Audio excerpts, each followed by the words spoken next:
மனமகிழ்ச்சியின் ஆராதனைக்காக வந்திருக்கிறவர்கள் உங்கள் அனைவருக்கும் ஆண்டவராக இயேசு நாமத்தினாலே வாழ்த்து சொல்கிறேன். அல்லேலூயா. 103ஆம் சங்கீதம் 6வது வசனத்துக்காக கடைசி. ஒடுக்கப்படுகிற யாவருக்கும் கர்த்தர் நீதியும். அப்போ ஒடுக்கப்படுகிறவர்கள் யார்? நல்லா உட்காருங்க, நல்லா உட்காருங்க. சமணங்கள் போட்டவர்கள் அது சேர் போட்டவர்கள் தப்பு கிடையாது. ஒடுக்கப்படுகிற யாவருக்கும் கர்த்தர் நீதியும் நியாயத்தையும் செய்வார். அல்லேலூயா. செய்கிறார், செய்து கொண்டுதான் இருக்கிறார். இந்த ஒடுக்கப்படுகிறவர்கள் யாருங்க? இப்ப அருமையான சகோதரன் சொன்னார். யாரு? தன்னாசி சகோதரர் சொன்னார், நான் எவ்வளவு ஒடுக்கத்தில் இருக்கிறேன். என் குழந்தைகள் பராமரிப்பது கிடையாது, என் மனைவிகள் பராமரிப்பது கிடையாது, எனக்கு யாரும் கிடையாது பராமரிக்க. என் தேவன் தான் எனக்கு பராமரிக்கிறவர், நீதி செய்கிறவர், நியாயத்தை செய்கிறவர் அவர்தான். அல்லேலூயா. ஆகவே பிரியமான தேவ ஜனங்களே, கர்த்தர் நீதி செய்கிறவர். என்ன செய்கிறார்? யார் யாருக்கு நீதி வேணும்? என்னுடைய வாழ்க்கைக்கு கர்த்தர் தான் நீதி செய்யணும். யார் தான் நீதி செய்யணும்? கர்த்தர் தான் நீதி செய்யணும். அல்லேலூயா. அவங்க ஒடுக்கப்பட்டு நெருக்கத்தில் இருக்கிறாங்க, பிரச்சனைகள் இருக்கிறாங்க, போராட்டத்தில் இருக்கிறாங்க. இதெல்லாம் நிவர்த்தி ஆகணும்னா கர்த்தர் தான் நிவர்த்தி செய்யணும். அல்லேலூயா. நம்ம நாம தப்பு வச்சுக்கிட்டு கர்த்தரை குறை சொல்லக்கூடாது. நம்ம இடத்துல உட்காரக்கூடாது. யார் சொன்னா ஒடுக்கத்தில் இருக்கிறவங்கள என்னன்னு சொல்ல முடியும்? இந்த ஊரு ஒடுக்கத்தில் இருந்தது, நாங்களும் ஒடுக்கத்துல தான் இருந்தோம். அல்லேலூயா. ஒடுக்கத்துல இருந்தோம். 100 ரூபாய் பணம் வாங்கிட்டு கட்ட முடியாத இருந்தோம். 87 ரூபாய். எத்தனை? வெறும் 87 ரூபாய். எங்க பெரிய நாங்க ஏற்றுவாங்க. அதுக்கு காப்ப நகை கொண்டுட்டு போய் மேட்டூர்ல சைக்கிள்லயே போய் வித்துட்டு அந்த ஒடுக்கத்தை நீக்குவதற்காக கொண்டை காப்ப நகைய மேட்டூர்ல கொண்டே அரசு ஜுவல்லரிக்கு போனா அவங்க வாங்க மாட்டேங்கிறாங்க. ஏன் வாங்க மாட்டேங்கிறாங்க? நான் போனது சைக்கிள், நான் போனது லுங்கி வேட்டி. அப்புறம் எங்க பெரியப்பனுடைய மருமகன் அக்கா வீட்டுக்காரர் பாத்தியார் ஐயோவன் என்பவர், அவங்க வீட்டில் இருக்கிறாங்கன்னு சொல்லிட்டு அங்க போனேன். கூலிலைன்ல இருந்து நேரா போகணும். அங்க போன உடனே அவர் இல்லை, அக்கா தான் இருந்தாங்க. கண்ணை உழவு நாள் கழிச்சு வந்திருக்கிற சாப்பிட்டு போனாங்க, சாப்பாடு கொடுத்தாங்க, சாப்பிட்டாங்க. நான் போனது கிடையாது, அக்கா வீட்டுக்கெல்லாம் நான் போனது கிடையாது. மேட்டூர்ல இருக்கிற பெரிய அக்கா வீட்டுக்கு போவோம், சின்னம்மா வீட்டுக்கு போவோம், ஆறுமுக மச்சான் வீட்டுக்கு போவோம். இவங்க வீட்டுக்கு நான் போகிறது கிடையாது. அன்றைய தினத்தில் தான் போனேன். நல்லா சாப்பாடு கொடுத்தாங்க, சாப்பிட்டு வந்தேன். உங்க மச்சான் கண்ணு கேட்டேன். மச்சான் அந்த பஸ் ஸ்டாண்ட்ல ஸ்டேஜ் போட்டுட்டு இருக்கிறாங்க அப்படிங்க. அப்படி ஆனா அரசு மேடைக்கு அந்த ஸ்டேஜுக்கு எத்தனை அடி தூரம், 100 அடி தூரம் கூட இல்லை. அங்கேயே பார்த்துருக்கோம். அங்க போனோம்னா மாப்பிள்ளை என்ன விஷயமா இவ்வளவு தூரம் வந்திருக்கிறீங்கன்னு கேட்டார். அது ஏதோ விசேஷம். அந்த விசேஷத்துக்கு டிராமா போடுவதற்கு அவர் முன்னின்று பந்தல் போட்டுட்டு இருக்கிறாரு. அல்லேலூயா. என்ன போட்டுட்டு இருக்கிறாரு? பந்தல் போடுறதுக்கு ஆளுகளை வச்சு பந்தல் போட்டுக்கிட்டு இருக்கிறார். அல்லேலூயா. அப்பொழுது கூட்டிட்டு போய் அந்த கால் பவுன் நகை 100 ரூபாய்க்கு வித்து கொண்டுட்டு வந்து 87 ரூபாய்க்கு கொண்டு வந்து கொடுத்துட்டு ஆண்டவர் என் ஒடுக்கத்தை மாற்றினார். கடல்ல இருந்து பூர்ண விடுதலை இல்லைன்னா இவங்க டெய்லி சண்டை கொடுக்கல இருக்கு. கர்த்தருடைய நாமம் மகிமைப்படும். இதுல என்ன கடன் வாங்கல, கடனும் வாங்கணும். அப்புறம் இருந்த போதிலும் பச்சை பயிர் அவங்க காடு ஓட்டினாங்க. யாரு காடு ஓட்டினாங்க? எங்க மாமனார் வீட்டு காடு ஓட்டினாங்க. அதுல பச்சை பயிர் வந்தது. அந்த காசு எல்லாம் சேர்த்து 87 ரூபாய். அல்லேலூயா. இந்த 87 ரூபாய்க்கு நான் சைக்கிள்ல எங்க போனேன், மேட்டூருக்கு போனேன். இன்னைக்கு யாராச்சும் சைக்கிள்ல போனாங்களா? இன்னைக்கு நானே போனேன் சைக்கிள்ல. இங்க யூனியன் ஆஃபீஸுக்கு சைக்கிள்ல போக மாட்டோம். அல்லேலூயா. அன்னைக்கு சைக்கிள்ல இருந்து போனோம். ஒடுக்கம் கர்த்தர் நீதி செய்யும். நீங்க ஏதோ நினைக்கிறீங்க கர்த்தரை பற்றி உயர்வா வைங்க. உங்க ஒடுக்கம் மாறணும்னா கர்த்தரை உயர்த்தணும். சிலருக்கு என்னதான் ஆசீர்வாதத்தை கொடுத்தாலும் கர்த்தர் யார் என்கிறார்கள். எடுத்து வாசிப்போம். யோபுவின் புஸ்தகம். இந்த ஒடுக்கம் வந்துட்டா என்ன நடக்குதுன்னு பார்ப்போம். 22:19 சீக்கிரம் எடுக்கணும். 22:19 சொன்னேன். 16 காலம் வரும் முன்னே ஒடுக்க வந்துட்டா பாடி போக மாட்டேன். நல்ல தோணல நமக்கு வந்திருக்கிறது கெட்ட காலம். நான் ஒடுக்கப்பட்டுக்கிறேன். காலம் வரும் முன்னே அவர்கள் வாடி போகிறாங்க. இந்த ஒடுக்கம் வந்துச்சுன்னா வாடி போவோம். அல்லேலூயா. இந்த ஒடுக்கம் வந்துட்டு என்னவாயிடும்? சந்தோஷமா இருக்குமா? வாடி போயிடுவோம். முடிஞ்சு ஏன் இந்த முகம் இப்படி இருக்குது அப்படின்னு கேட்டா என்ன சொல்லுவாங்க? அப்படியே எரிச்சு விடுவாங்க. அல்லேலூயா. ஏன்னா அவங்க இப்படி இருக்குதாங்க, ஒடுக்கத்துல இருக்கிறாங்க.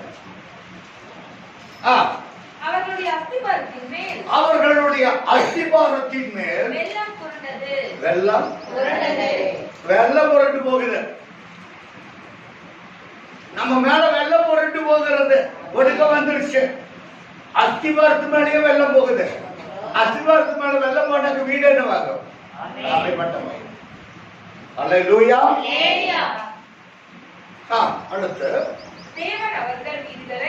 தேவன் ஒடுக்கப்பட்டவர்களை வீடுகளை நிரப்பி இருந்தாலும் எப்படி நிரப்பி இருக்கிறாரு? இந்த வீடுகளை என் வீடை கர்த்தர் என்ன செய்திருக்கிறார்? எல்லாரும் நிமிர்ந்து உட்காருங்க. எல்லாரும் நிமிர்ந்து உட்காருங்க. தேவன் என்னுடைய வீடை நன்மையால் நிரப்பி இருந்தாலும் அவர்கள் அவரை நோக்கி எங்களை விட்டு நன்மையில நிரப்பி இருப்பார் தேவன். ஒடுக்கத்தை மாற்றிருப்பாரு. நல்ல வசதி வந்துட்டு எங்களை விட்டு விலகிறாண்டவர் சொல்லிருப்பாங்க. சர்வ வல்லவராலே எங்களுக்கு என்ன ஆகும்? பாத்தீங்களா? ஆண்டவராலே ஆகாது. அப்ப ஊழியக்காரன் ஜெபிக்கிற ஜெபத்துக்கு கர்த்தர் கேட்டு அவங்களது விடுதலை ஆக்கினால் இவனால் என்ன? கர்த்தர் வீட்டு நன்மையால் நிரப்பி இருந்து சர்வ வல்லவராலே எனக்கு என்ன ஆகுன்னு சொல்ற மனுஷர்களுக்கு ஊழியக்காரனுடைய வார்த்தையை நிலைப்படுத்துகிற தேவன் ஊழியக்காரனை கேவலப்படுத்த எவ்வளவு நேரம்?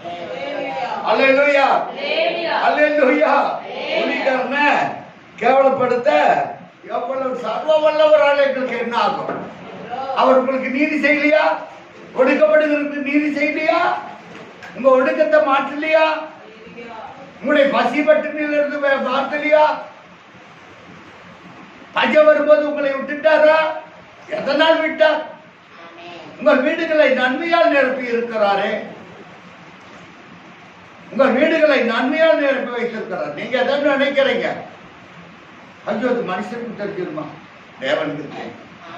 நீங்க என்ன செய்யறீங்க, என்ன நினைக்கிறீங்க, ஏது நினைக்கிறீங்கிறதெல்லாம் எல்லாம் கர்த்தர் அறிவார். என் நினைவுகளை தூரத்திலிருந்து அறிகிறவர். அல்லேலூயா. உங்க வீட்டை நன்மையால் நிரப்பியிருக்கிறார். நிரப்பிட்டு தேவனால் எங்களுக்கு என்ன ஆகும்? 99 நன்மை உங்களுக்கு செஞ்சிருக்கிறார்.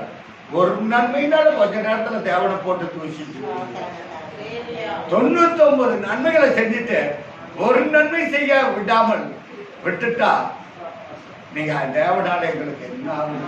இது நியாயமா? இதா தேவனுக்கு நீதியாக விளங்குமா? எதனால் உங்களை வருத்தப்பட்டார்? பக்கத்துல கொண்டு வைத்தார். அந்த 1% அந்த ஒரு காரியம் நம்மளால் வந்திருக்க கூடும். அதை நடக்குது ஆண்டவர் சொல்லணும். ஆண்டவரே, என் வீட்டை 99 நன்மைகளை நிரப்பி இருக்கிறீங்க, இந்த 100வது நன்மை எனக்கு ஏன் கிடைக்கல? என்னுடைய தீங்கா இருக்குமா? என்னுடைய செயல்களாய் இருக்குமா? என்னுடைய மீறுதலாய் இருக்குமா என்று சொல்லி நாம் கர்த்தரிடத்தில் கேட்கிறோம். உங்கள் ஒடுக்கத்தை பாருங்க. 2 கொரிந்தியர் 4ஆம் அதிகாரம் 8வது வசனத்துக்கு, நான் எப்பக்கம் நெருக்கப்பட்டாலும் வாசிப்போம். 2 கொரிந்தியர் 4ஆம் அதிகாரம், நான் எப்பக்கம் நெருக்கப்பட்டும் ஒடுக்கி போகிறது இல்லை. உங்க ஒடுக்கத்தை மாற்றதுக்கு யார்தான் வந்திருக்கிறாரு? கர்த்தர் வந்திருக்கிறார். நான் எப்பக்கம் நெருக்கப்பட்டாலும் நான் ஒடுங்கி போகிறதில்லை. இந்த பழைய பாத்திரம் எல்லாம் வந்து வாங்குவாங்க. பழைய பாத்திரம் வந்து வாங்குவாங்க. நீங்க உடனே என்ன பண்ணுவீங்க? இந்த ஓட்டை உள்ள பாத்திரத்தை எடுத்து அந்த பாத்திரத்துக்காக கொடுத்துருவீங்க. நீங்க இந்நாள் வரையிலும் பழகிட்டு தான் இருப்பீங்க. அந்த பாத்திரத்தை நமக்கு முன்னாடி ஒரு கல்லை தூக்கி டம்னு போடுவாங்க. ஒரு வேலை போட மாட்டாங்க. அது என்ன ஆயிடும்? ஒழுகி போயிடும். உங்களை அப்படி என்னைக்காயிலும் தேவன் விட்டு இருக்கிறாரா? ஆகாதவன் என்று தள்ளி இருக்கிறார்களா? நாம் ஒரு தவறு செய்திருந்தால் அதற்காக இந்த மகன் வேண்டாம், இந்த மகள் வேண்டாம் என்று சொல்லி நம்மை ஒதுக்கி தள்ளி இருக்கிறார்கள். உங்களுக்கு எனக்கு நீதி செய்கிற தேவனை நாம் ஆராதிக்கிறோம். நான் எப்பக்கம் நெருக்கப்பட்டாலும் நான் ஒடுங்கி போகிறதில்லை. கலக்கம் அடைந்தும் மனம் முறிவடைய மாட்டீங்க. கலக்கம் வர்றோம். எப்பதான் ஒரு பையன் சொன்னான், அருமையான ஸ்டீபன் மகன் சொன்னாப்படி, என்ன பாட்டு? 41:10, ஏசாயா 41:10 வாசிப்போம். பயப்படாது, நான் உன்னுடனே இருக்கிறேன். திகையாதே, நான் உன் தேவன். நான் உன்னை என்ன செய்ய போகிறேன்? உன் ஒடுக்கத்தை மாற்ற நான் இருக்கிறேன். உன்னை பலப்படுத்த நான் இருக்கிறேன். பலப்படுத்தி உனக்கு சகாயம் பண்ணுவேன். உன்னை பலப்படுத்தி உனக்கு நான் என்ன செய்வேன்? சகாயம் பண்ணுவேன். கர்த்தருக்கு நீங்க ஏதாயிலும் சின்னதாயிலும் ஒரு சிறிதாயிலும் பெரிதாயிலும் சொன்னா அதை பெருசா எடுத்துக்க கூடாது. ஏன் சொன்னா அதை காட்டிலும் உங்களுக்கு 100 மடங்கான ஆசீர்வாதத்தை கொடுக்கிறோம். மார்த்தாள் வீட்டுக்கு மரியாள் வீட்டுக்கு இயேசு போயிருந்தார். அங்கே போகும் பொழுது இயேசு வந்துட்டாருன்னு சொல்லிட்டு மரியாளும் மார்த்தாளும் அக்காள் தங்கைகள் இயேசு வந்திருக்கிறார் சொல்லிட்டு உட்கார்ந்து இருந்தார். இயேசுவின் இடத்துல உட்கார்ந்து மரியாள் கர்த்தருடைய வார்த்தையை கேட்டுக் கொண்டிருந்தார். மார்த்தாள் என்ன செய்தார்? என் தேவனுக்கு ஏதாவது நாக்குக்கு நவசுவையா ஏதாவது செய்யணும்னு போய் அடுப்படி வேலையில கிடந்தான். இவள் ஆண்டவருடைய ஏன் சொன்னாக்க கர்த்தருடைய வார்த்தையினாலும் பிழைப்பார்கள். இவள் போய் சமையல் கட்டுல போய் இருந்துகிட்டு இவளுக்குள்ளாக ஒரு மனதுக்குள்ள ஒரு சஞ்சலம் தவிப்பு. மரியாள் மட்டும் இயேசுவின் பாதத்தை இருக்க உட்காந்து வசத்தை கேட்டு நானே அந்த வேலை செய்யணும். ஆண்டவர்கிட்டயே போய் கேட்டான். மனுஷன் இல்ல. ஆண்டவரே, என்னை குறித்து கவலை இல்லையா? ஏன் நீயும் வந்து உட்காந்து கேளு வசனத்தை. மார்த்தாளே மார்த்தாளே, நீ அநேக விஷயங்களை குறித்து கவலைப்படுகிறது. இந்த ஒடுக்கம் மாறாதா? மாறும். என் வாழ்க்கை ஒடுங்கியே போயிடுமா? ஒடுங்காது. நீங்கள் எப்பக்கம் நெருக்கப்பட்டாலும் நீங்கள் ஒடுங்கி போகிறது. ஒடுக்கப்பட்டவர்களுக்கு கர்த்தர் என்ன செய்கிறார்? நீதி செய்கிறார், நியாயத்தை செய்கிறார். என் ஒடுக்கத்தையே மாற்றுகிற தேவன். என் ஒடுக்கத்தை மாற்றுகிற தேவன். நான் எப்பக்கம் நெருக்கப்பட்டோம் ஒடுங்கி போவது இல்லை. இதை நீங்க நன்றாய் தெரிந்து கொள்ளணும். அல்லேலூயா, அல்லேலூயா. வாசிப்பா. உனக்கு நான் சகாயம் பண்ணுவேன், உதவி பண்ணுவேன். மனுஷன் உதவி பண்றானோ பண்ணலையோ இல்லையோ, நான் உன்னை பலப்படுத்தி உனக்கு நான் சகாயம் பண்ணுவேன், நீதி செய்வேன். என் நீதியின் வழக்கரத்தினால் என் நீதியின் வழக்கரத்தினால் உன்னை தாங்குவேன். உன்னை தாங்கும்.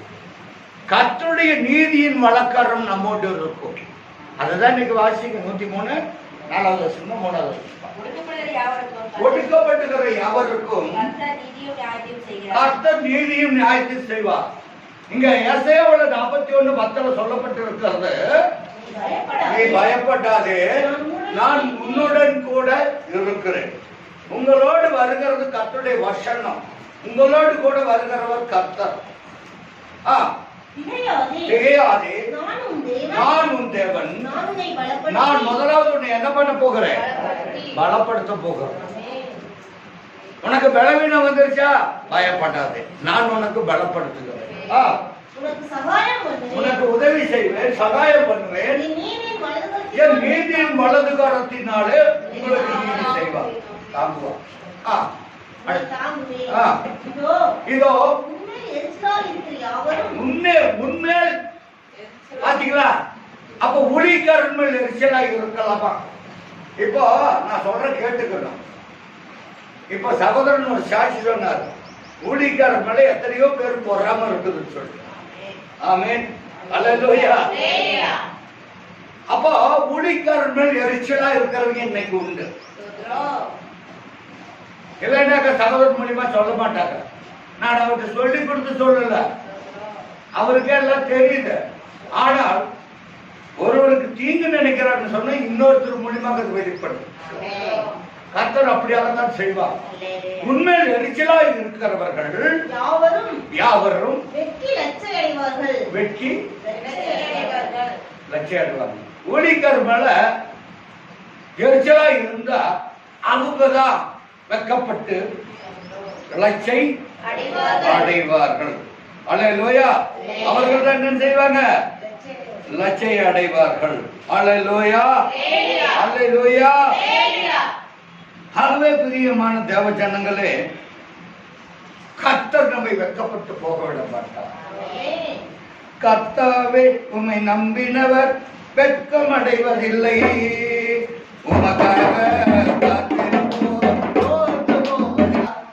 ஊழியக்காரர் பழுத்திட வந்தவர்களுக்கு என்ன முடிச்சு? லட்சை மூடிவிடும், நிந்தை மூடிவிடும். அல்லேலூயா. லட்சை மூடிவிடும். அதுதான் ஏசாயாவுல படிச்சீங்க. என்ன படிச்சீங்க? இதோ உன்னில் எரிச்சலா இருக்கிறவர்களை யாவரும் வெட்கி லட்சை அடைவார்கள். ஊழியக்காரர் மேல பொறாமப்பட்டு சொன்னா அவங்களுக்கே லட்சையை உண்டு பண்ணிப்பாங்க. நிந்தை அவர்களுக்கு வரும். கர்த்தர் நீதி செய்ய மாட்டார். வாசிப்பா. உன்னோடு வழக்காடினவர்கள் நாசமாகி ஒன்றுமில்லாமற் போவார்கள். அல்லேலூயா. உன்னோடு போராடினவர்கள் ஒன்றுமில்லாமற் போவார்கள். அல்லேலூயா, அல்லேலூயா. ஆகவே பிரியமான தேவ ஜனங்களே, கர்த்தர் சொல்லுகிறது நன்றாய் கேட்டுக் கொள்ளுங்கள். அழித்திட வந்தோரை லட்சை மூடினதே, அழித்திட வந்தோரை நிந்தை மூடினது. இவனை அழிச்சிடலாம், ஒழித்து அழிச்சிடலாம் நினைச்சா என்ன பண்ணும்? நிந்தை மூடி போட வேண்டும். ஏன் சொன்னா, வல்லவரே, செயல்களில் வல்லவரே, சொல்வதிலும் செய்வதிலும் தேவன் முரண்பாடு அற்றவன். மனுஷன் முரண்பாடு இருக்கும். நீ சொல்லி நாங்க இருக்கிறதா ஒரு முரண்பாடு. அதற்கு என்ன சொல்லுகிறது என்று சொன்னால் முட்டுக்கட்டை. முட்டுக்கட்டை போட்டுருவாங்க. மனுஷன் சொன்ன, ஊழியக்காரன் சொன்னா முட்டுக்கட்டை போட்டுருவாங்க. ஆனால் நம் தேவன் அப்பேற்பட்டவர் அல்ல. சொன்னதிலும் செய்வதிலும் முரண்பாடு கிடையாது. பழித்தோட வந்து ஒரு லட்சை மூடிரும், நிந்தை மூடிரும். இவனை முடிச்சிடலான்னு பார்த்தா. அல்லேலூயா, அல்லேலூயா. ஆகவே பிரியமானது, அவர் நீதி செய்கிற கர்த்தர். கர்த்தர் என்ன செய்கிற கர்த்தர்? நீதி செய்கிற கர்த்தர். அல்லேலூயா, அல்லேலூயா. கர்த்தர் நீதி செய்கிறவர். அவர் ஒடுக்கப்பட்டுகிற யாவருக்கும் நன்மை செய்கிறவர். நம்ம ஒடுக்கத்தையே மாற்றுகிற தெய்வம். நம்ம உடைந்த பாத்திரத்தை போல் இருப்பன்னு நினைக்காதீங்க. அல்லேலூயா. இந்த யோபுவின் புத்தகத்தில் படிச்சீங்களா, இந்த வீடுகளை பல நன்மையால் நிரப்பி இருந்தும் அவரால் எங்களுக்கு என்ன ஆகும்னு சொல்ற ஜனங்களும் இன்னைக்கு அநேகர் உண்டு. 99 நன்மைகளை தேவன் செய்திருப்பார். ஒரு நன்மைனால அவரால் எனக்கு என்னாச்சு அப்படின்னு சொல்லிட்டா அந்த ஒரு நன்மை என்ன செய்யுமா, 99 நன்மைகளையும் அடிச்சு முழுகி. அல்லேலூயா. தேவன் இல்லாமல் ஒன்றும் கிடையாது. அவர்தான் எல்லாமே. பயப்படாது, நான் உன்னுடன் கூட இருக்கிறேன். உன்னை என் நீதியின் வழக்காரத்தினாலே உன்னை தாங்குவேன். அல்லேலூயா. நீதியின் வழக்காரத்தாலே நம்மை தேற்றுகிற தெய்வம். அல்லேலூயா.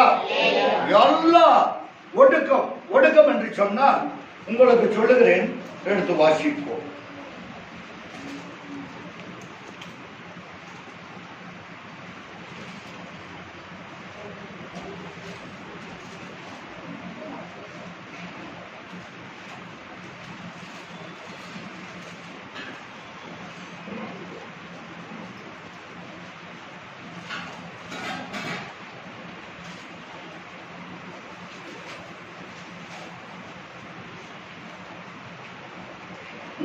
எடுத்து வாசிப்போம். 22:17 தேவன் அவர்கள் வீட்டுகளை நன்மையால் நிரப்பி இருந்தாலும் அவர்கள் அவரை நோக்கி என்னை விட்டு விலகும். தேவன் விலக சொல்றாங்க. எனக்கு 99 நன்மைகளை செஞ்சிட்டாரு, இந்த ஒரு நன்மையில எனக்கு ஒரு நன்மை கிடைக்கிறது. அதனால இனிமேல் எனக்கு என்ன வேண்டாம், எனக்கு ஆண்டவரே வேண்டாம். வீட்டுல இருக்கிறவங்க சொல்லுவாங்க, நமக்கு ஆண்டவரை வேண்டாம், விட்டு விலகிடு. ஏப்பா, 99 நன்மைகளை செய்த தேவன் அந்த ஒரு நன்மை செய்யலிருந்து நீ ஏப்பா ஆண்டவர் மேல விருப்பா இருக்கிற? அதுல சொல்லப்பட்டிருக்கிறது வார்த்தைகள். ஒருவனுக்கு 100 ஆடுகள் இருக்கிறது, அந்த 100 ஆடுகள் இருந்து ஒரு ஆடு மட்டும் காணாது போயிடுது. 99 ஆடு இருக்குது. அந்த ஒரு ஆட்டை பத்தி, அந்த 99 ஆடுகளை பத்தி அந்த ஆட்டு இடையும் கவலைப்படல. இந்த ஆடு எங்க காணாமல் போச்சு, நரி தூக்கிட்டு போச்சா, அல்லது ஏதாவது முள்புதர்ல சிக்கிட்டு இருக்கிறதா, எந்த ஒடுக்கத்தில் இருக்குது ஒரு ஆடு என்று சொல்லி அந்த ஆடையனுக்கு இடையனுக்கு அந்த ஆட்டு மேல ஒரு நிலைமை. உடனே அந்த இடையன் என்ன செய்தான் என்று சொன்னால், இந்த ஆடுகளை எல்லாம் வித்திய நிறுத்திட்டு அந்த ஒரு ஆட்டை பத்தி தான் அக்கறையோடு போய் அந்த ஆடு மேய்ப்பவன் போய் தேடினான். அந்த ஆடு கிடைத்த உடனே தன் தோளில் தூக்கி போட்டு கொண்டு வந்து சந்தோஷப்பட்டான். அதுபோல நீங்க கர்த்தரால் எனக்கு என்ன ஆகும் சொல்லக்கூடாது. அவர்தான் எல்லாமே. உன் ஒடுக்கத்தை மாற்றினது யாரு? உங்களை வாழ்விலே உயர்த்தி வைத்தது கர்த்தர். அவருடைய வசனத்தால் உங்களை உயர்த்தி வைத்தது. அல்லேலூயா. உங்கள் ஒடுக்கம் எப்ப மாறும், என் ஒடுக்கம் எப்ப மாறும் அப்படின்ட்டு நீங்க கேட்டுட்டே இருக்கிறீங்க. உங்க ஒடுக்கத்துல கர்த்தர் தான் உதவி செய்வார். அல்லேலூயா. அல்லேலூயா. யார் சொன்னா? அவர் உங்கள் ஒடுக்கத்தை மாற்றுகிற தேவன். அல்லேலூயா.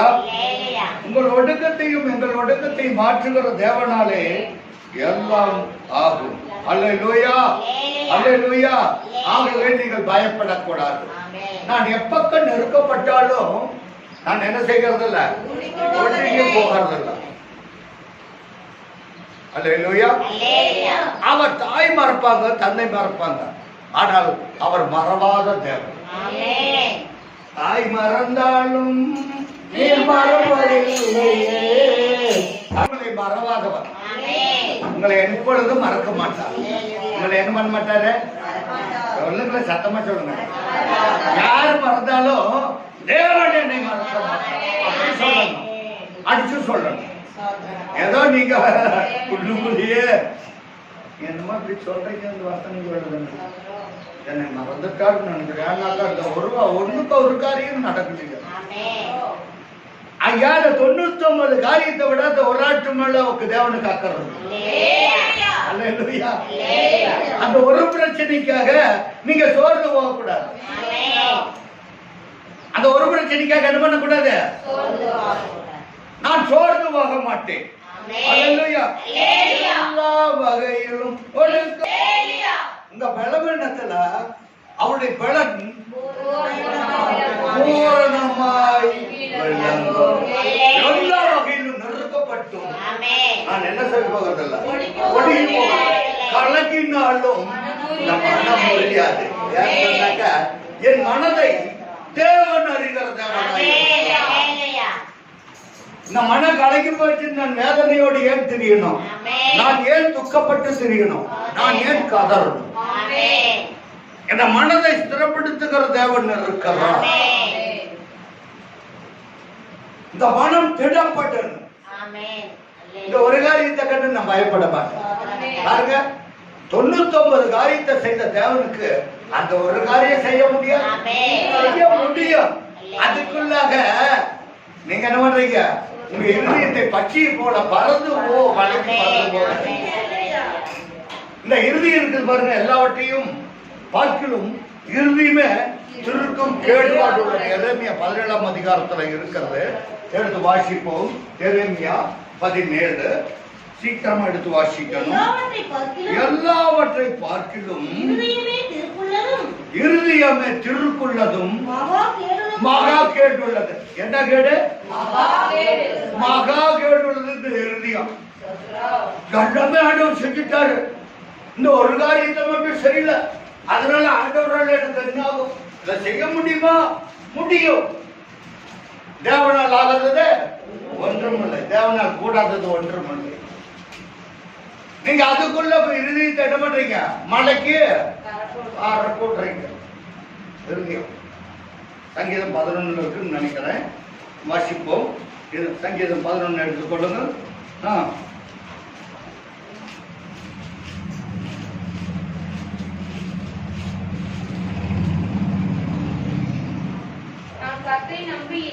நான் கர்த்தரை நம்பி இருக்கிறேன். யாரை நம்பி இருக்கிறீங்க? அதை பாடுற பக்கம். கர்த்தாவை நம்புகிறவர் வெட்கப்படுவது. கர்த்தாவை நம்பி இருக்கிறேன், ஆனா என் இருதயம் என்ன பண்றது இல்ல, நம்புகிறது. வாயளவுல சொல்லிடுவோம், கர்த்தாவை நான் உண்மை நம்பி இருக்கிறேன். பின்ன ஏன் உங்க ஆத்துமாவை நோக்கி பச்சையை போல மலைக்கு பறந்து போகும். இந்த காரியம் வந்துருச்சுன்னா இருக்கலாமா பறக்கலாமா இருக்குது. இருக்கலாமா பறக்கலாமா வசதி இருக்குதா இல்லையா? ஆத்துமா வந்து பச்சை போல பறந்து போய் ஏன் சொல்றீங்க? நான் நம்புகிறது அவராலே. நான் கர்த்தரை நம்பி இருக்கிறேன். நான் நம்புகிறது என் தேவனாலே வரும். நீங்க நம்பினா கர்த்தர் உங்களை தேடி வருவார். நீங்க பச்சை போல அங்கேயும் இங்கேயும் பறந்து போனீங்களா, தேவன் உங்களை எங்க போய் வந்து பிடிக்க போற? உங்க ஆத்மாவை நோக்கி நீயே சொல்லிட்ட, இந்த பிரச்சனை வந்துருச்சு, ஒடுங்கி போகிற பிரச்சனை வந்துருச்சு, இந்த ஆத்மாவை பார்த்து சொல்றீங்க மலைக்கு பறந்து போகிறீங்க. பறக்கலாமா பறக்கலாமா? அல்லேலூயா. வாசி பாப்பா. கர்த்தரை நம்பி இருக்கிறேன், பின்ன ஏன் நீங்கள் என் ஆத்துமாவை நோக்கி பச்சை போல மலைக்கு பச்சை போல, பச்சைன்னா என்ன? பறவைகள். பறவைகளை போ பறந்து போய் என்று சொல்லுகிறீர்கள். இதோ துன்மார்க்கன் பிள்ளை வளைத்து செம்மையான இறுதித்தார் விதை எய்வார்கள். அந்த காலத்தில் எய்யும்படி தங்கள் அம்புகளை நானிலே தொடுகிறார்கள். விழிக்காரர் இன்னைக்கு பழி சொல்றாங்க, விழிக்காரர் நிந்திக்கிறாங்க, எல்லாம் நடக்குது. ஆனால் எனக்கு தெரியாது, ஆனால் கர்த்தருக்கு. அல்லேலூயா, அல்லேலூயா. அதனால்தான் தேவன் சொல்லுகிறார் பாருங்க, எடுத்து வாசிப்போம். பிலிப்பியர் 4ஆம் அதிகாரம் 6ஆம் வசனம் வாசிப்போம். பிலிப்பியர் 4:6. நீங்கள் ஒன்றுக்கும் கவலைப்படாமல் நீங்கள் என்ன பண்ணக்கூடாது? இங்க பாருங்க எல்லாரும், நீங்கள் என்ன பண்ணணும்? ஒன்றுக்கும் கவலைப்படாமல் 99 காரியம் நடந்துச்சு, 100வது காரியம் நடக்கல. நீங்க என்ன பண்ணக்கூடாது? ஒன்றுக்கும் கவலைப்படாமல் ஒன்றுக்கும் கவலைப்படக்கூடாது. எதுக்கும் கவலைப்படக்கூடாது. ஒன்றுக்கு நீங்க என்ன பண்ணக்கூடாது? கவலைப்படாமல் கவலைப்படுகிறதுனால யாராச்சும் ஒரு மலை கூட்ட முடியுமா? ஒரு மலை குறைக்க முடியுமா? முடியாது. நீங்கள் ஒன்றுக்கும் கவலைப்படாமல் எல்லாவற்றையும் குறித்து உங்கள் விண்ணப்பங்கள் ஆண்டவரே 99 நன்மைகள் எனக்கு உங்கள் வீடுகளை 99 நன்மைகளால் நிரப்பி வச்சிருக்கிறீங்க. உங்களால் என்ன ஆகணும்னு நான் சொல்ல மாட்டேன். என்னுடைய விண்ணப்பத்தை நான் உங்களுக்கு முன்பாக வைத்தேன் அப்படின்னு சொல்லணும். இதுதான் வசனம். என்ன வசனம் சொல்லுகிறது? நீங்கள் ஒன்றுக்கும் கவலைப்படாமல் எல்லாவற்றையும் குறித்து உங்கள் விண்ணப்பங்களை சோத்திரத்தோடு ஜெபத்தினாலும் வேண்டினாலும் தேவனுக்கு தெரியப்படுத்தணும்னு சொல்லியிருக்கு. தேவனுக்கு தெரியுமா? தெரியாது. இந்த 99 நன்மைகளை செய்தது யார்தான்? வீடுகளை நன்மையால் நிரப்பினது யார்தான்?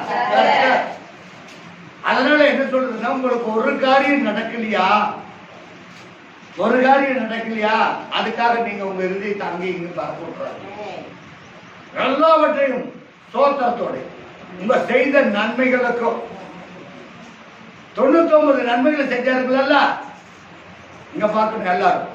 யார் யாருக்கு 99 நன்மைகளை செஞ்சாங்களோ அந்த 99 நன்மைகளை சொல்லி இந்த 100வது நன்மைகளுக்காக தேவனுக்கு தெரியப்படும். எப்படி பண்ணணும்? ஒண்ணு, ஆண்டவரே நீங்க 99 நன்மைகள் எனக்கு செஞ்சிருக்கிறீங்க, இந்த 100வது நன்மை எனக்கு செய்யுங்க. அந்த 99 நன்மை உங்களுக்கு என்னென்ன நன்மை சொன்னாரோ எல்லாவற்றையும் குறித்து தேவனுக்கு தெரியப்படுத்தும். உங்களுக்கு என்னென்ன செஞ்சாரு அதையெல்லாம் தெரியப்படுத்தும். அல்லேலூயா, அல்லேலூயா. ஆகவே பிரியமான தேவஜனங்களே, கர்த்தர் சொல்லுகிறதை எல்லாவற்றையும் தெரியப்படுத்தும். இதெல்லாம் தெரியும் தேவனுக்கு. இருந்தாலும் அவருக்கு நீங்க நினைப்பு ஆண்டவரே, போன மாசம் நான் இந்த காரியத்துக்காக கேட்டேன், அது அப்படியே செஞ்சீங்க. அது 97வது இருக்கும். 97வது காரியத்தை நீங்க இப்படி நிறைவேற்றீங்க. அடுத்த மாசம் ஆண்டவரே, அதுக்கு முன்ன மாசம் தான், இப்போ நான் போன வாரத்தில் நான் ஒன்று கேட்டேன், அதையும் நீங்க என்ன பண்ணீங்க? செஞ்சீங்க. 98. அப்புறம் 2 நாளைக்கு முன்னாடி கேட்டேன், அதையும் நீங்க நிறைவேற்றிங்க. 99. இன்னைக்கு நான் கேட்கறது கொஞ்சம் தாமதமாகுது.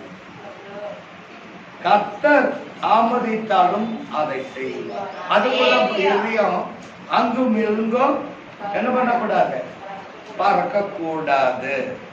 பறந்து போனா நம்முடைய பிரச்சனை எப்படியா இருக்கும்? பிடிக்க முடியாத பிரச்சனையா போயிடும். அதுக்கு எல்லாரும் சொல்லுவாங்க, யோபையோ சொல்லிட்டு அப்படி. யோபா தன்னுடைய மனைவி, நீ ஒன்னும் உத்தமத்தில் இருக்கிறீங்க, தேவனை தூஷித்து ஜீவனை பாத்தீங்களா? அது போல சொல்லி கொடுப்பாங்க. அவரு அவன் சொல்றான், தேவனுடைய கரத்தில் நன்மை பெற்ற நாம் இந்த தீமையை பெற வேண்டாமோ. அல்லேலூயா. இதை நம்ம கற்றுக்கொள்ளணும். இதை நம்ம என்ன பண்ணணும்? கற்றுக்கொள்ளணும். அல்லேலூயா, அல்லேலூயா.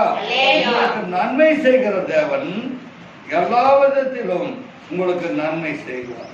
நீங்க ஒவ்வொன்றுக்கும் அவருக்கு நன்றி சொல்லுவர்களாய் இருக்கணும். அல்லேலூயா, அல்லேலூயா. ஆகவே பிரியமான தேவ ஜனங்களே, கர்த்தர் செய்கிற நன்மைகளை நாம் ஒரு நாளும் மறக்கக்கூடாது. இன்றைக்கு வாசித்த சங்கீதம் 103:1. பசி என் ஆத்துமாவே கர்த்தரை ஸ்தோத்திரி, என் ஆத்துமாவே கர்த்தரை ஸ்தோத்திரி, என் முழு உள்ளமே. முழு உள்ளம் பாதி பறக்கூட்டு பாதி இறுதி இல்லை. இந்த முழு உள்ளம் யாருக்காக இருக்கணும்? கர்த்தருக்காக முழு உள்ளத்தை. அல்லேலூயா. என் முழு உள்ளமே அவருடைய பரிசுத்த நாமத்தை ஸ்தோத்திரி, அவருடைய பரிசுத்த நாமத்தை ஸ்தோத்திரி. என் ஆத்துமாவே கர்த்தரை ஸ்தோத்திரி, என் ஆத்துமாவே கர்த்தரை ஸ்தோத்திரி. அவர் செய்த சகல உபகாரங்களையும் அவர் செய்த சகல 99 உபகாரங்களையும் அவருக்கு நான் மறைக்காமல் எல்லாவற்றையும் குறித்து ஸ்தோத்திரத்தோடு கர்த்தருக்கு விண்ணப்பம் செய்கிறேன். அவர் செய்த சகல கர்த்தர் செய்த சகல உபகாரங்களையும் மறக்கக்கூடாது. நன்றி அறிதல் உள்ளவர்களாய் இருக்கணும். என்ன உள்ளவர்களாய் இருக்கணும்? நன்றி உள்ளவர்களாய் இருக்கணும். நன்றி அறிதல் உள்ளவர்களாய் இருக்கணும்.